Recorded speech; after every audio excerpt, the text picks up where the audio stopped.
O Livro dos Espíritos está dividido em 4 partes, num total de 1018 perguntas e respostas, das causas primárias, do mundo dos espíritos, das leis morais e das esperanças e consolações.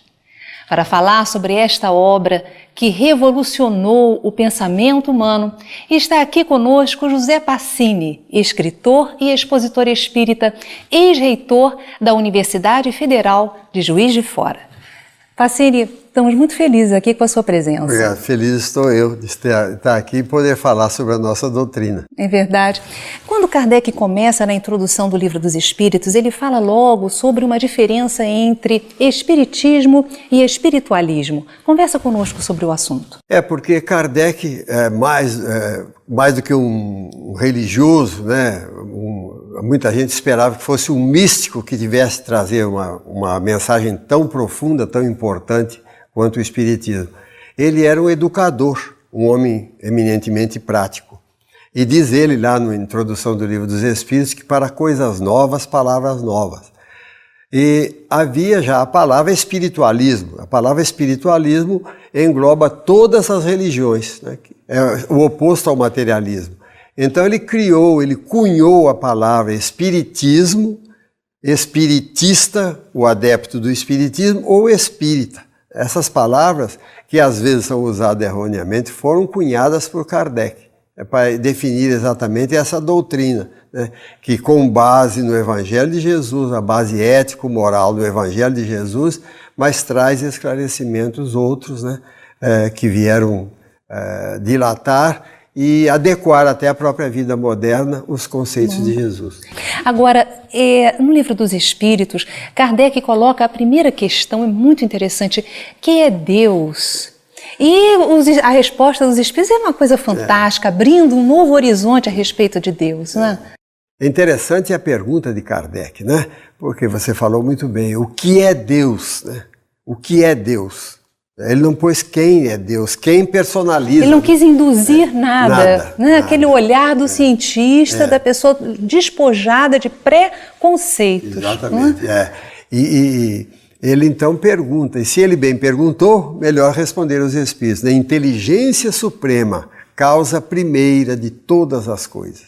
E note que o Espiritismo não tem uma teologia no sentido etimológico da palavra. Nós não nos interessamos em perquirir, nem Kardec se interessou em discutir, né? Seria até um assunto muito bom que estaria sendo discutido nas universidades, aí, nos cursos de ciência da religião e filosofia, etc. Não, ele quis trazer uma ideia eminentemente prática, mas profundamente consoladora.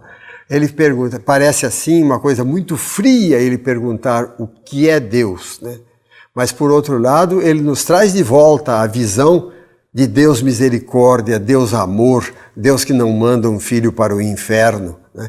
Deus que dá infinitas oportunidades aos filhos que faliram através das sucessivas reencarnações. Este livro com perguntas maravilhosas que certamente você já deve ter feito a você mesmo, né? Ou alguém que a gente se faz, começa também conversando sobre a imortalidade da alma. Isso é muito interessante. Importante porque todas as religiões, né, falam da imortalidade da alma. Nós sabemos, a única religião que não falava da imortalidade da alma era dos saduceus, uma seita da época de Jesus. Mas todas falam da imortalidade da alma. Mas nenhuma fala com a propriedade e com as provas com que o Espiritismo apresenta. O Espiritismo comprovou cientificamente aquilo que Jesus demonstrou na chamada ressurreição, que nós ressuscitamos com o corpo espiritual. E como Jesus provou a saciedade, embora os teólogos tenham deixado de lado, mas Jesus deu provas evidentes de que ele continuava vivo, mas não estava mais encarnado. Porque a partir do momento em que ele ressuscitou, como nós dizemos, né, ele passou a atravessar portas fechadas, passou a não se hospedar mais em casa de ninguém, aparecer e desaparecer subitamente, E durante 40 dias ele ficou aparecendo, desaparecendo, aparecendo, desaparecendo, até o dia que ele resolveu ir embora na assim chamada ascensão. É muito lindo. Mas também a doutrina espírita fala a respeito da reencarnação, sim, que é estudada neste livro, o Livro dos Espíritos, e nos demais, né? A reencarnação também, outro fato milenarmente conhecido, mas que não fazia parte dos estudos das religiões, principalmente das religiões europeias, né? Ou seja, do catolicismo romano e do protestantismo. Não passavam ao largo.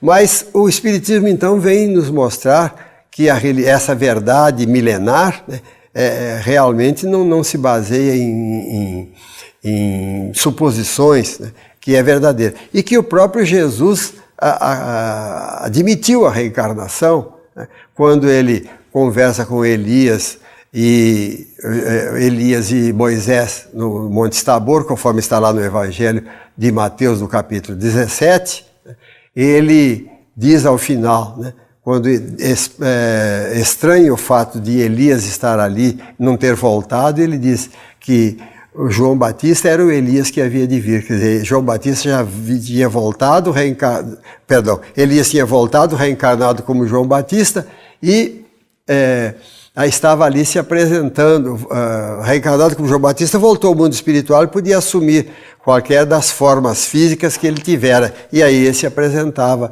como Elias, conversando com Jesus. E é ele quem fala que João Batista é o Elias que havia de vir. É isso mesmo. E a lei de ação e reação que fala, o Livro dos Espíritos estuda, explica tão bem. Porque muita gente acredita que Deus cria o destino para nós, né?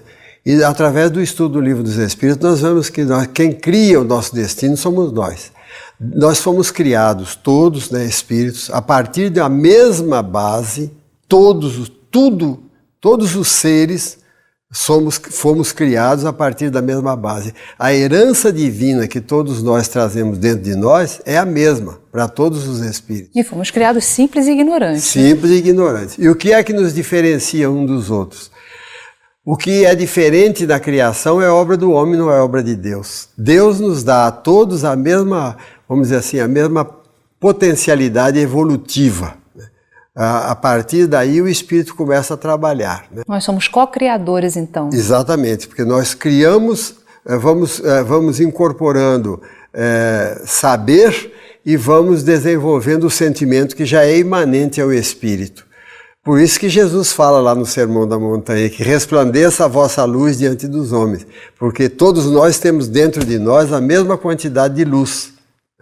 E o que é que diferencia um celerado, um assassino de um Francisco de Assis? É porque Francisco de Assis já aprendeu a exteriorizar essa herança divina que ele tem dentro de si. Aquele outro que ainda está laborando no mal, ele ainda não aprendeu, mas ele por isso é uma criatura respeitável diante de Deus, porque é um filho de Deus que tem dentro de si as mesmas potencialidades. É a visão mais perfeita que se tem da justiça de Deus, é através da lei de causa e efeito. Porque nós somos os artífices dos nossos destinos. Eu costumo dizer o seguinte, que Deus só criou um destino para nós, caminhar para a luz, progredir, isso é lei. O resto nós caminhamos como queremos, né? Acertando, errando, sempre com o amparo divino que se revela através da misericórdia. Nós aprendemos no Livro dos Espíritos que por justiça Deus nos dá sempre tudo aquilo a que tenhamos direito. E de acordo com a misericórdia nós sempre recebemos um amparozinho maior para prosseguirmos na nossa caminhada. Muito lindo, professor. O Livro dos Espíritos fala sobre as leis morais. Vamos conversar um pouco a respeito do assunto. As leis morais, eu acho que todas as partes do Livro dos Espíritos são belas, mas eu sou particularmente ligado às leis morais, porque ainda também não foi descoberto isso pelo meio universitário. As leis morais, nós vemos ali a reinserção dos postulados cristãos dos ensinamentos de Jesus na vida prática.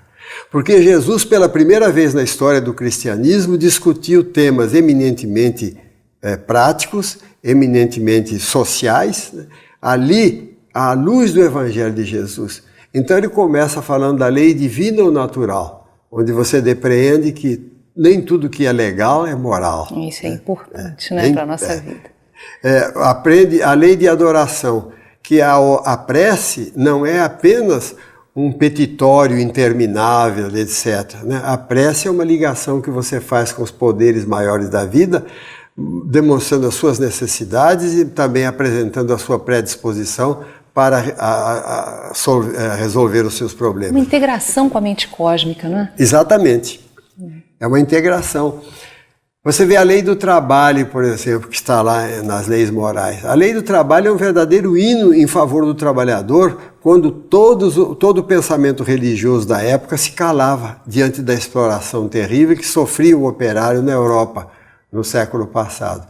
E não é informação espírita, está lá em Delta Larousse, na enciclopédia, que na Europa, à época do Livro dos Espíritos, os trabalhadores trabalhavam de 14 a 16 horas. Né? Nenhuma voz religiosa se levantava em favor do trabalhador.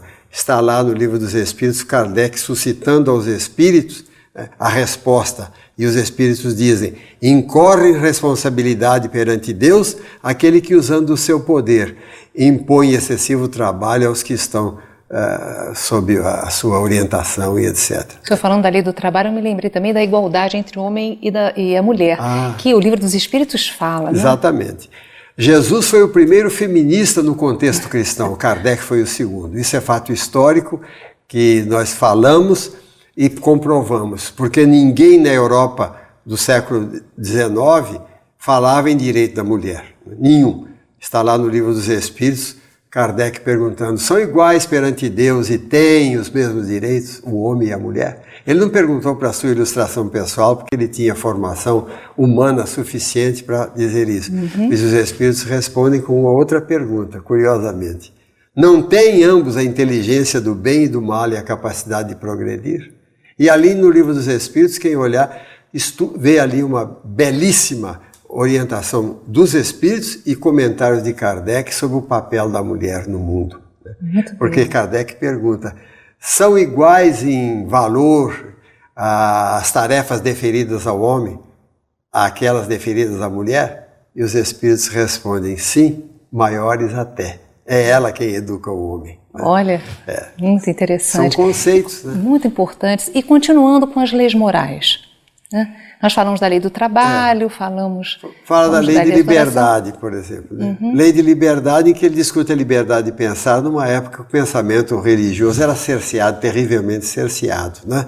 Fala da lei de liberdade. E a lei de liberdade ele toca também na questão da escravidão, que nenhuma voz religiosa se levantava, a não ser pessoalmente, mas nenhuma instituição religiosa se levantava para defender ou para combater essa ignomínia que foi a escravidão. Está lá no Livro dos Espíritos. É fato histórico também, que ninguém pode negar. A bandeira contra a escravidão levantada pelo Espiritismo.